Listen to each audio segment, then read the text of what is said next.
That is called sir.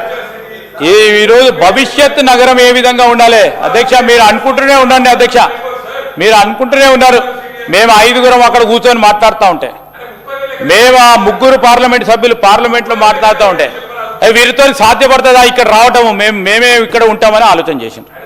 ఈరోజు మేము చెప్తా ఉన్నాం, future city we will create it అధ్యక్ష. We will definitely create it, we will definitely create it.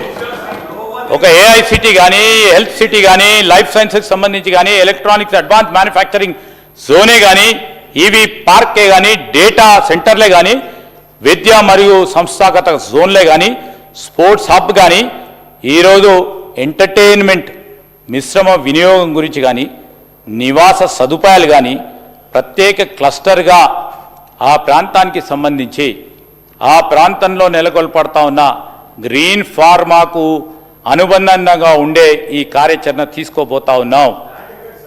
ఈరోజు sir చూపెడతాం కదా సార్, ఉట్టిగానే మాట ఆశ sir. We're running a government sir. When our honourable chief minister mention something sir, state something, ఆషామాషిగా mention చేయలేం కదా, ప్రభుత్వంలో ఉన్నాం. ఏ ఆషామాషిగా మెన్షన్ చేయలేదు కదా అధ్యక్ష, వారు చూడలేదు అనుకోండి అధ్యక్ష. దానికి ఈరోజు అరే మీరు కూడా మా చెప్పారు, మా సీతక్క గారు చెప్పారు, మా సీతక్క గారు ప్రభాకర్ గారు చెప్పారు. ఏం చెప్పారు?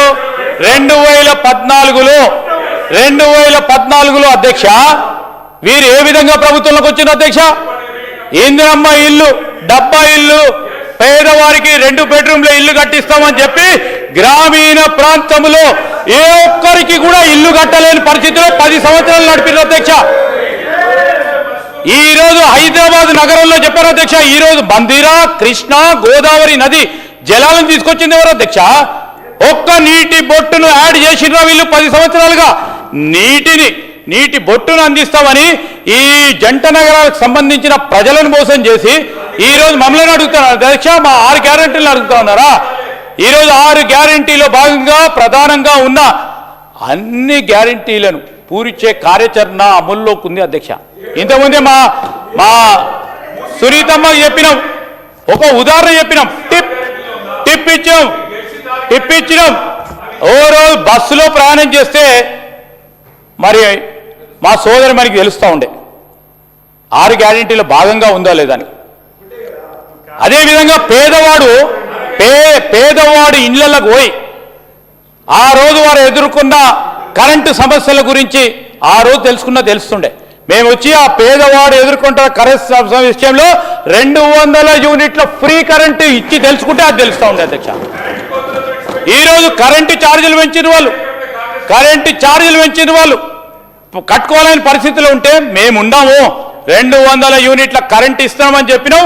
2 సంవత్సరాల నుంచి 200 యూనిట్ల కరెంటు ఇస్తున్నాం అధ్యక్ష. అది చెప్పాలంటే సార్ అన్నీ కూడా చెప్తాం, ఇంకా చేయాల్సి ఉంది అధ్యక్ష. 6 గ్యారెంటీల భాగంగా చేయాల్సింది తప్పకుండా చేసి తీరుతాం. చేసి తీరి మళ్ళా ఎన్నికలకు వెళ్తాం. ఒట్టిగా వెళ్ళాం ఆషామాషిగా. మేము 2వ ఎలక్షన్కి వెళ్ళినప్పుడు మేము చెప్పిన 6 గ్యారెంటీలు పూర్తి స్థాయిలో మరి అమలు తీసుకొచ్చే మేము ఎన్నికలకు వెళ్తాం, ప్రజల ఆశీస్సులు పొందడానికి వెళ్తాం. ఈరోజు అవన్నీ కూడా అమలు చేసే కార్యక్రమంలో తీసుకెళ్తాం అధ్యక్ష. ఒక్కటి తర్వాత మళ్ళొకసారి చెప్పమంటారు ఏం సార్? మళ్ళా ఆర్థిక వ్యవస్థను అస్తవ్యస్తం చేసి ఈరోజు వారు అడిగేదానికి నైతిక హక్కు ఉందా అధ్యక్ష? అయినా ధ్వంసం చేసినా నిర్మాణం చేస్తూ ఉన్నాం అధ్యక్ష. మళ్ళా తిరిగి ఆర్థిక నిర్మాణం చేస్తూ ఉన్నాం. ఆ నిర్మాణ భాగంలో ఒకటి తర్వాత ఒకటి చేస్తున్నాం. ప్రజలందరూ కూడా అర్థం చేసుకుంటున్నారు అధ్యక్ష.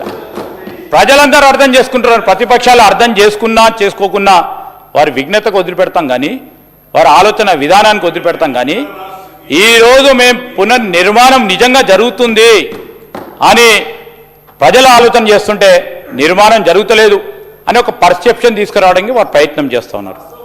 ఆ పర్సెప్షన్ నడవదు అధ్యక్ష ఎక్కువ రోజులు.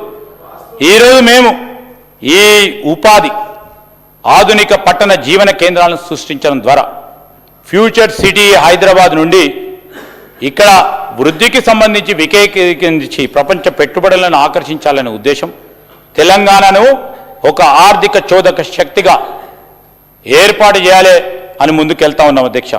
అదేవిధంగా గౌరవ సభ్యులు మరి మెట్రో రైలుకు సంబంధించిన విస్తరణ దాని విషయంలో ప్రస్తావన తీసుకొచ్చారు అధ్యక్ష.